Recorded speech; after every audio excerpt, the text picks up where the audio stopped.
వాగర్థావివ సంపృక్తౌ వాగర్థ ప్రతిపత్తయే జగతః పితరౌ వందే పార్వతీ పరమేశ్వరౌ. ఆదిత్యాయ చ సోమాయ మంగళాయ బుధాయ చ గురుశుక్రశనిభ్యశ్చ రాహవే కేతవే నమః. శృంగేరి జగద్గురు పీఠాధిపతులకి, కంచి పీఠాధిపతులకి నమస్కారములు తెలియచేసుకుంటూ కార్యక్రమాన్ని ప్రారంభిద్దాం.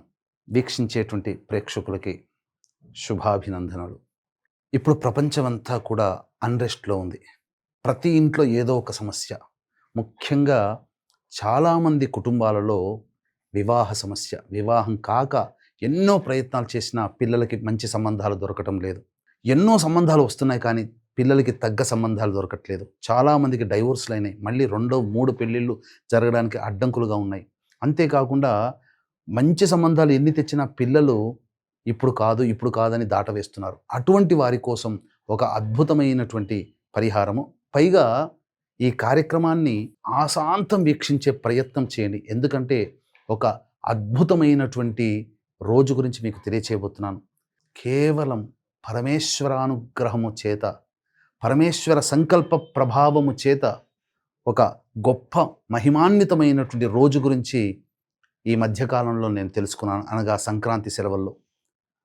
ఆ రోజు ఈ సంవత్సరం ఎప్పుడు వస్తుందా అని చూస్తే జూలై మాసంలో కనబడింది.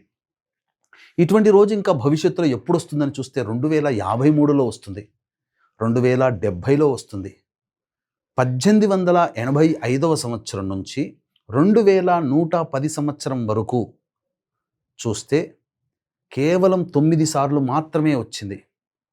కాబట్టి అత్యంత అరుదుగా ఇప్పుడు వచ్చే 13 జూలై తారీఖు రోజున వచ్చే మహామహిమాన్వితమైన రోజు యొక్క విశిష్టత తెలిస్తే ఎవ్వరు కూడా ఆ రోజును వదిలిపెట్టరు. 100 మహాశివరాత్రులు కలిస్తే ఎంత పుణ్య ఫలితము వస్తుందో కేవలం ఆ ఒక్క రోజుకి మాత్రమే వస్తుంది. కాబట్టి ఈ విషయం తెలుసుకొని నేను పాటిస్తే నా కుటుంబం నేను బాగుంటాం.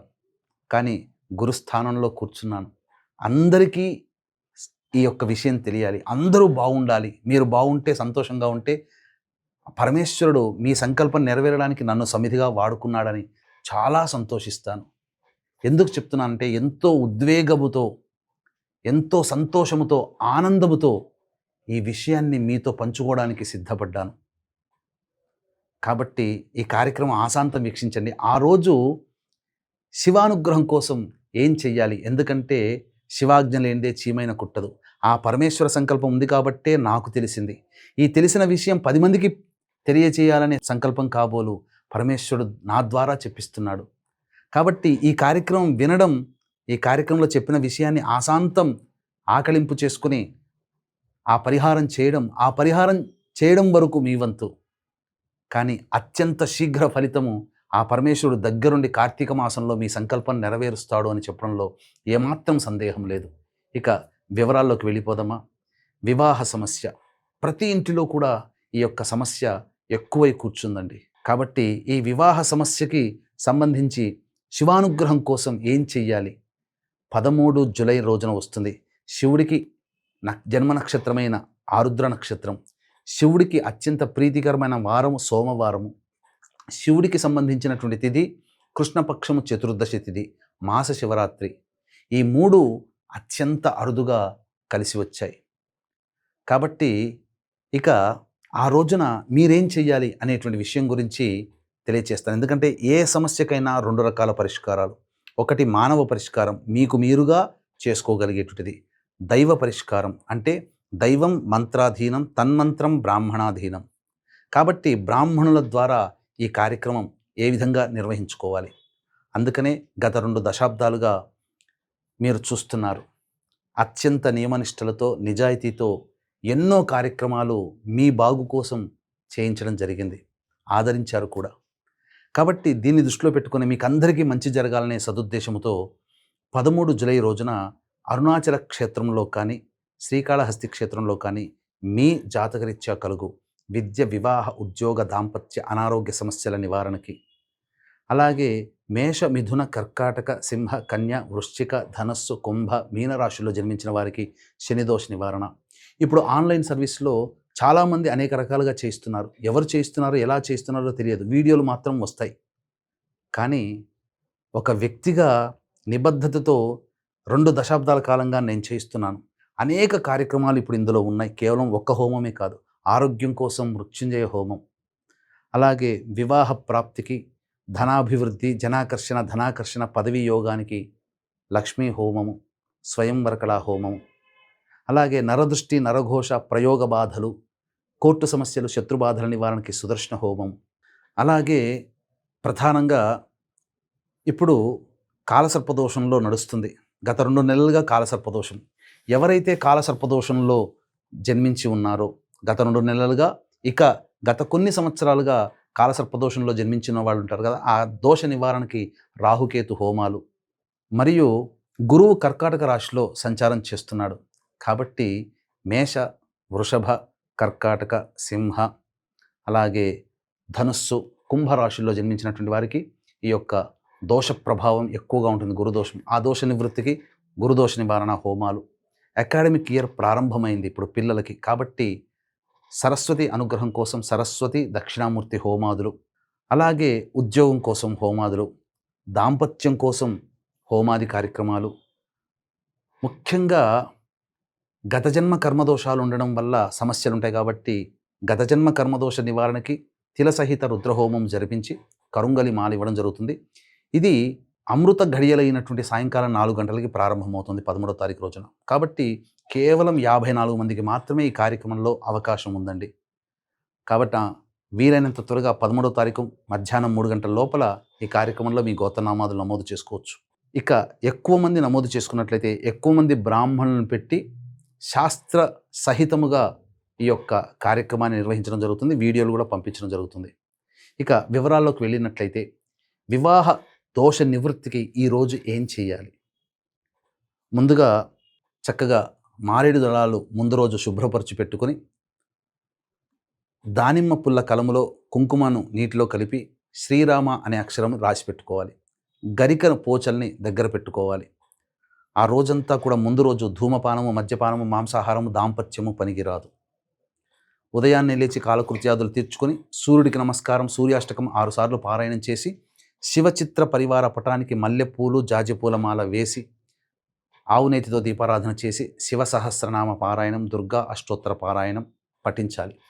తదనంతరం ఈ యొక్క మంచిగా బియ్యాన్ని చక్కగా కడిగి గంజి వార్చినటువంటి అన్నాన్ని ఒక బట్ట మీద వేసి చల్లారిన తర్వాత పొలుసులుగా ఉంటుంది, ముద్దగా ఉండకూడదు అన్నం. ఆ విధంగా అవన్నీ పట్టుకొని శివాలయానికి చేరుకొని కాళ్ళు చేతులు కడుక్కొని నోట్లో 3 సార్లు పుక్కిలించి గాయత్రి మంత్రంతో పుక్కిలించి వదిలేసి నవగ్రహాల చుట్టూ శివాయ నమః అంటూ 27 ప్రదక్షిణలు చేసి గణపతి దగ్గరకు వెళ్ళి ఆ గణపతి దగ్గర గరికపోచతో గణాధిపాయ నమః, వినాయకాయ నమః అంటూ 11 సార్లు అర్చన జరిపించి గణపతికి నమస్కారం చేసి చేసేటువంటి పూజా కార్యక్రమం వల్ల వివాహ దోషాలు మాకు కానీ మా కుటుంబ సభ్యులకు కానీ తొలగిపోయి ఆనందంగా దాంపత్యంలో ఉండాలని ఆ గణపతికి నమస్కారం చేసుకోండి. తర్వాత సుబ్రహ్మణ్య స్వామిని, అమ్మవారిని దర్శించుకోండి. నంది దగ్గరికి వచ్చి నంది చెవిలో మీ యొక్క సంకల్పం, నా సంకల్పము నా ప్రతినిధిగా నీవు నీ తండ్రికి చేరవేయవయ్యా అని చెప్పి ఆ నందికి చెప్పి ఆనందముగా ఆ పరమేశ్వరునికి దర్శించి నమస్కారం చేసుకొని, అవకాశం ఉంటే అంతరాలయంలో లేకపోతే బాహ్యాలయంలో శివలింగం ఉంటుంది, ఆ శివలింగానికి పంచామృతాలతో అభిషేకం జరిపించడం.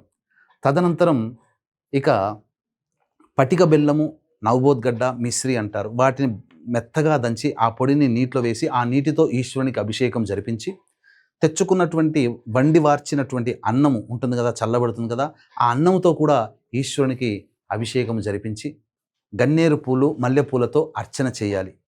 వెంట తెచ్చి పెట్టుకున్నటువంటి గరిక పోచలు అలాగే మారేడు దళాలతో అర్చన చేయాలి. నైవేద్యంగా పండ్లు, ఇతర పదార్థాలు పెట్టాలి.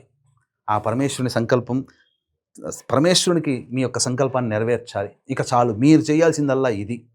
ఉపవాసం ఉండదలిస్తే సాయంకాలం వరకు వేచి చూచి సూర్యాస్తమయం వరకు ఉండగలిగితే ఆ రోజంతా ఉండండి, తెల్లవారి దాకా ఉండండి. లేకపోతే సూర్యాస్తమయం వరకైనా కానీ ఉపవాస నియమాన్ని పాటిస్తూ ప్రదోషకాలంలో శివ అర్చన జరిపించుకొని ఆకాశం వైపు ఒకసారి నమస్కారం చేసి రాత్రిపూట భోంచేయండి. ఉండగలిగినటువంటి వాళ్ళు, శక్తి ఉన్నటువంటి వాళ్ళు, ఎందుకంటే 100 మహాశివరాత్రులతో సమానమైన రోజుది. కాబట్టి ఇటువంటి రోజుని మిస్ చేసుకోకండి. కాబట్టి ఆ రోజంతా భక్తి శ్రద్ధలతో, నామస్మరణతో, శివ మహిమ్న స్తోత్రంతో పారాయణం చేసి, ఉదయాన్నే చక్కగా కాలకృత్యాదులు తీర్చుకొని స్నానం ఆచరించి, సూర్యుడికి నమస్కారం, సూర్యాష్టకం 6 సార్లు, అలాగే ఏ విధంగానైతే చిత్ర పరివార పటానికి పూలమాల వేసి నమస్కారం చేసుకొని, శివ సహస్రనామ పారాయణం చేసుకొని, స్వామికి పండో, ఫలమో ఏదైనా కానీ నైవేద్యంగా పెట్టండి. అనాథలకి, వృద్ధులకి, వికలాంగులకి అన్నదాన కార్యక్రమాలు, తినే పదార్థాలు పంచిపెట్టి, తదనంతరం ఇంట్లో వచ్చి భోజనం చేయండి. ఇది మీరు చేయాల్సిన డ్యూటీ. ఇక ఆ పరమేశ్వరుడికే వదిలిపెట్టండి. మీ యొక్క సంకల్పం అచిరకాలంలో అనగా కార్తీక మాసం లోపల మీ సంకల్పం నెరవేరుతుంది. ఇంట్లో పెళ్లి బాజాలు మోగుతాయి. మీరందరూ సంతోషంగా ఉంటే నాకు ఎంతో సంతోషం. మీ సంకల్పం నెరవేరితే సంతోషించే వాళ్ళలో నేను ఒకడిని. ఎందుకంటే వివాహం కాక ఇబ్బంది పడుతున్న అబ్బాయిలు, అమ్మాయిల మనోవ్యథ, అంతకు మించిన తల్లిదండ్రుల ఆత్మ వ్యధ, బాధ తెలిసిన వాడిని. కాబట్టి ఖచ్చితంగా ఈ నియమాన్ని పాటించండి. తప్పకుండా మీ ఇంట్లో పెళ్లి బాజాలు మోగుతాయి అచిరకాలంలోనే. అవకాశం ఉంటే మన పీఠమాధ్వర్యంలో అరుణాచలంలో కానీ, లేదా కాళహస్తి క్షేత్రంలో కానీ ఆ 13వ తారీఖు జులై రోజున సాయంకాలం 4 గంటలకి ప్రారంభమయ్యే కార్యక్రమంలో మీ వంతుగా గోత్రనామాదులు నమోదు చేసుకోండి.